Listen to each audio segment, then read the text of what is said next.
Welcome to this episode of the Poppa Show. Hey, this is just a quick little insert before the actual show because I talked a little bit about politics, but I want to take the time to wish everybody a happy 4th of July as we celebrate our independence in this great country that we live in, the United States.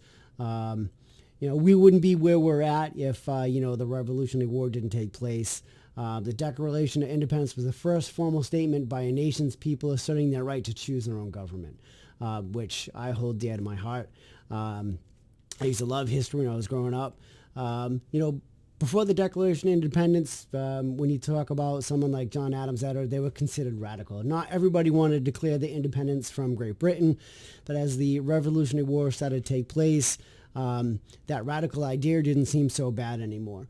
So when armed conflict began of American colonists and British soldiers began back in April 1775, the Americans were not only fighting for their freedom, and the Revolutionary War was in full spring. The movement for independence in Britain had grown substantially, and of course we had the vote in Continental Congress was formed. Jefferson, John Adams, Ben Franklin, to name a few, was tasked with drafting a formal statement of Declaration of Independence, which was largely written by Jefferson in Philadelphia on July 4th, a date now celebrated as the birth of American independence. So there's a quick little history lesson.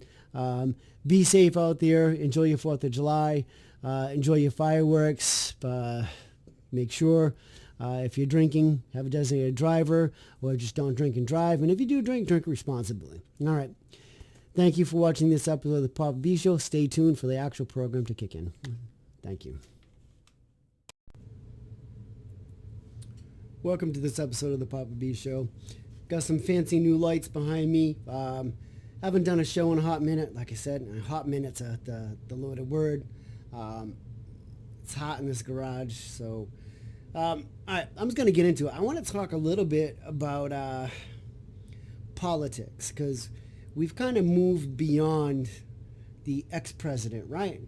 So if I talk about the current president, because I told you, whatever commander-in-chief's in play, that's the person that I look at what's going on and the impact it has on our country as a whole. And I want to point out a few things, and this ain't conspiracy bullshit theory, you know what I mean?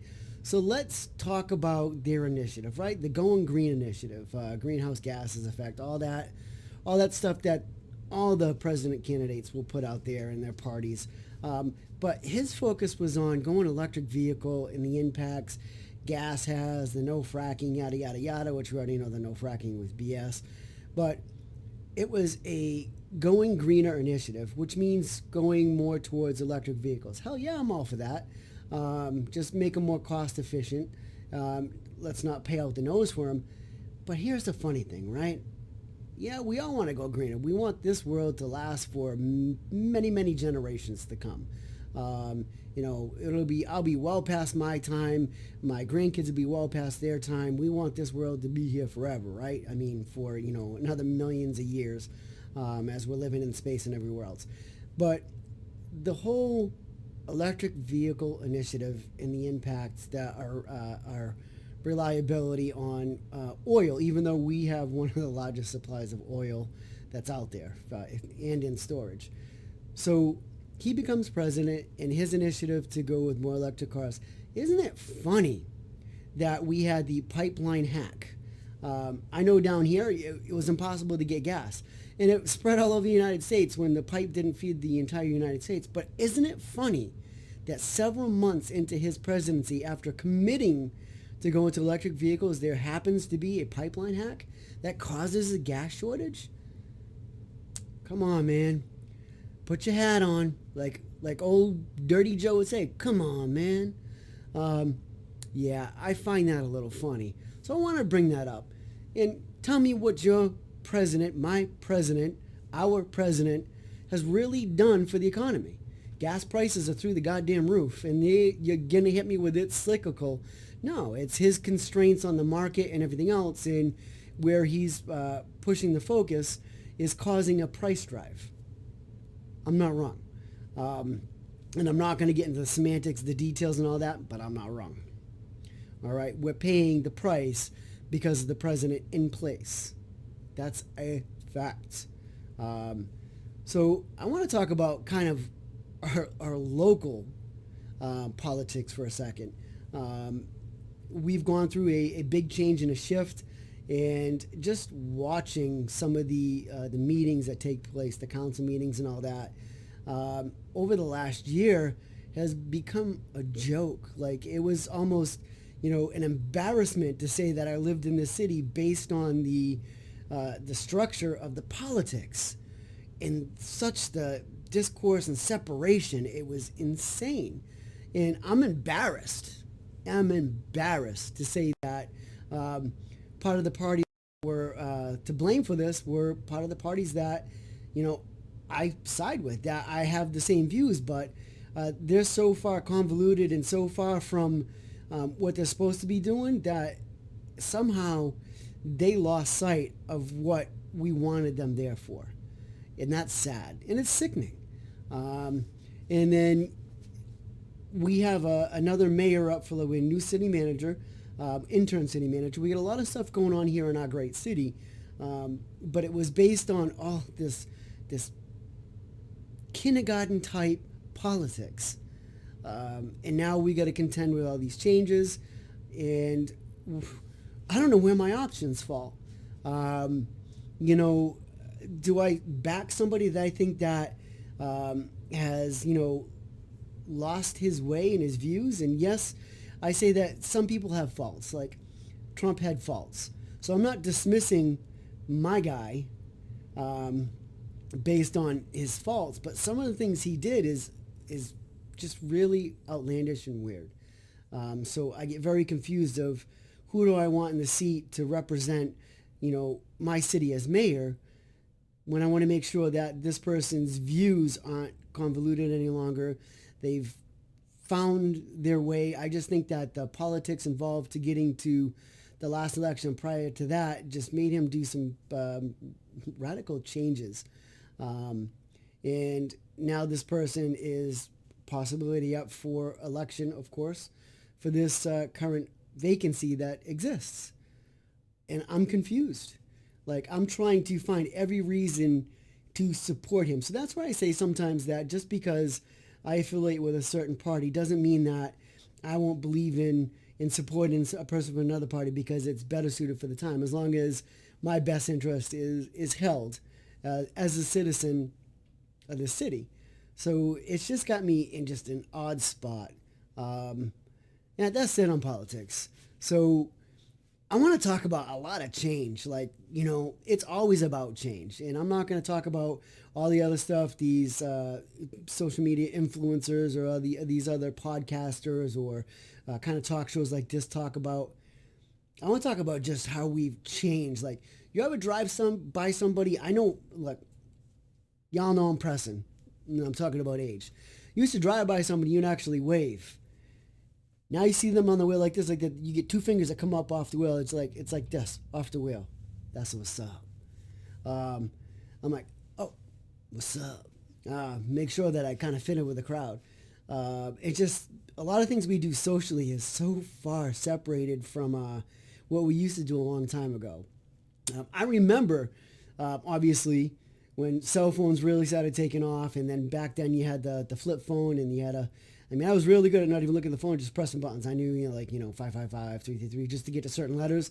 You knew how to write a whole paragraph without even staring at the phone, without skipping a beat.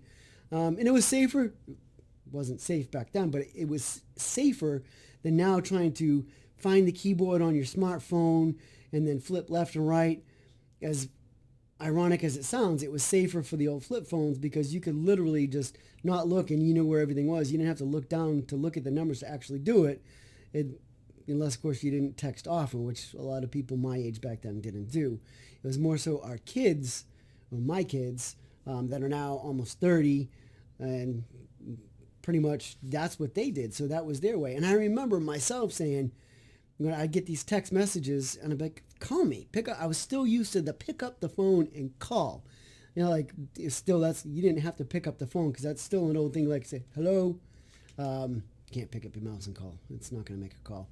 But we used to have a corded phone back then, so it was still a term used, pick up the phone and call. It was already in your hand. But now I've gone away from or followed suit with everybody else. We all now just send mostly text messages, speak to text, a lot of the hands-free stuff. Um, but it's strange to see how much that I wasn't accepting to the change to where I am now, because I grew up with cell phones as well. As an adult, not as a kid, but my kids have now grown up from their teen years and tween years and preteen years to having a cell phone at all times. So a lot of that has changed how we interact and communicate. Yeah, everybody says it's about the like, the swipe, whatever the case may be, whatever floats somebody's boat, and that's how we go for attention. The communication skills itself, I think, are lacking because it's easier to communicate behind a device than it is to actually sit there and talk in person. Because now you got to have an open conversation and you've got to look at and speak to the person directly. I find that a lot of these younger kids don't have that ability to have that open flow of communication. It's so much easier to be behind a device. And then also too, now as things progress, you have the ability to say what you want to say on a device as well. You're hiding behind the curtain. You're saying hateful things. What do they call them? Trolls or bots that'll sit there on all these pages, and someone could post something, and once it takes off and the negative comments or what people think is joking and they're saying stuff, you're actually joking about somebody you don't know that posted somebody, and it took one person, one bot, one troll to do something, and you've got this person's post, their life, on blast to millions. Don't you think that's impactful? I do. It can. It could have a big impact. And it's also allowed people to complain about everything in the droves. So I don't know where the positivity is behind anything, because everybody's entitled to their opinion, which, fact. Everybody's entitled to freedom of speech, freedom of text, sort of factual, because be careful what you text, because now the government babysits everything. As much as you say no, don't be typing things like, threats or doing this, because they'll find you. Don't mark my words. If you think I'm joking, don't do something stupid, but like if you try to do something stupid and you want to text about it, and it has a lot of things that could cause harm to many, they're going to get you, and rightfully so. You deserve to be caught. You look like an idiot for even trying what I'm saying, but it's true. We don't have that freedom. We gave up that freedom. When we download these apps, if you don't read the agreement on most of these apps, you're allowing them to peek into your personal life, right? And then a lot of people won't download things based on, well, I'm not going to do that. I don't want to give them all my rights. But then that same person has like 30 different apps on their phone that they gave the rights up to already. It's like, all right, you can't say you don't want to do one thing and not do another, because, come on, it doesn't make any sense, right? There's certain things that people will put on their phones to make things easier, find directions, do whatever. And if you read the agreements, you've given up a lot of your rights. They can look at a lot of things on your phone. You stop and read all the apps that you download, and you'll find out. Shit, I download everything. I do so much between making these shows and using all these fancy apps, because I'm creative and I always have to know what's going on, what's new. And I'll read it and I'll still accept it. And no one stole my bank account. No one's stolen my identity. I don't have 20 different names out there you can search. So it's very isolated. Yes, it happens. And most of the time, you're being sought out after. You are being looked at based on your age or location, and they're looking to steal your information. So they're out there. They're internet hunters. They hunt out the weak and then figure out how to play against their weaknesses or what they got going on in life. Not every app is out there to get you. And some of the things that can actually make your life easier, most people veer away from when they don't realize that it's only sharing the same information that 35 other apps on your phone already does. Wake up, realize what's going on. Yes, the more you put out there, if you're on Facebook, you're on Instagram, you're on Twitter, if you've been on any of those things, even go back to MySpace. Your damn information's been out there for a very long time. You can pump the brakes and shut down Facebook, Instagram, Twitter, all those different things. But if you're using maps, GPS, or, watches with different apps that monitor your health, your shit's already on there anyways. So what are you fighting against other things for, thinking that you're smarter than the average bear because you think that one app is the culprit? No, it's every single one. Make sure you read the information, and then decide for yourself, what are you actually stopping from happening? Not too much, because you already gave up that information way back when you first started this realm of the World Wide Web. It's been out since then. All right, this is a 14-minute kind of peek into appearance different hat. I only did this for today. I got to go back to my Poppa B hat. But I just want to talk a little shit, get this show out, and we're kicking off again. So, politics, tell me what your president has done for me lately. Well, I keep saying your president, my president. Your president, our president. Just like in his debate, he'll point. But my man is dumb as a bag of rocks. He is my president. I won't deny that. I won't say I'm moving out of the country. But he has not done anything to impress me. And I called it. And I'm not talking about the last president. I don't care about the last president. I'm talking about the current president and where he's taking us, where he's going to get us. It looks like into a ton of shit. And what's the future hold for even my city and a lot of the changes going on there. I'm hoping for the best. I'm still torn of what I'm going to do. Do I remain, an unvote, or do I vote? That's where I'm at, and that's crazy. I never thought I'd be sitting here in this position. I think I know where I'm going to go, and I hope when this is all said and done, they can find common ground, communicate, and represent my city the way I see fair to me as a citizen that pays taxes, and make sure that they do right by every facet of what's going on around them. I know everybody wants to cut budgets. Everybody wants to let spending. We want our city to look beautiful, but you're going to make sure where you cut, you lose. So if everything right now is making our city the best city to come to, and by God, I believe it is from where I sit and what I see, but if you start cutting out spending, whoever's helping to maintain this, wherever you're at, that visual effect that's guiding all these people to us, it's like a beacon. We're beautiful. We're beautiful. Watch what you cut, because we may not be that beautiful city anymore. We may become something else that is, a little more deplorable.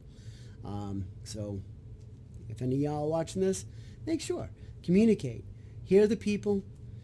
Hear the workers within this community, and understand that it's not all about the complaint and fixing the complaints. It's about maintaining what we already have in place and not losing what we have in place, because that's what makes this city a great place to live. That's my rant and rave. Thank y'all for watching. Poppa B is fucking out of here.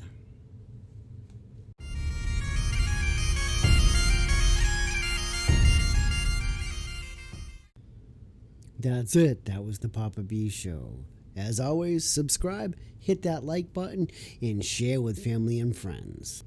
Thank you for watching this episode of the Poppa B Show. Happy 4th of July.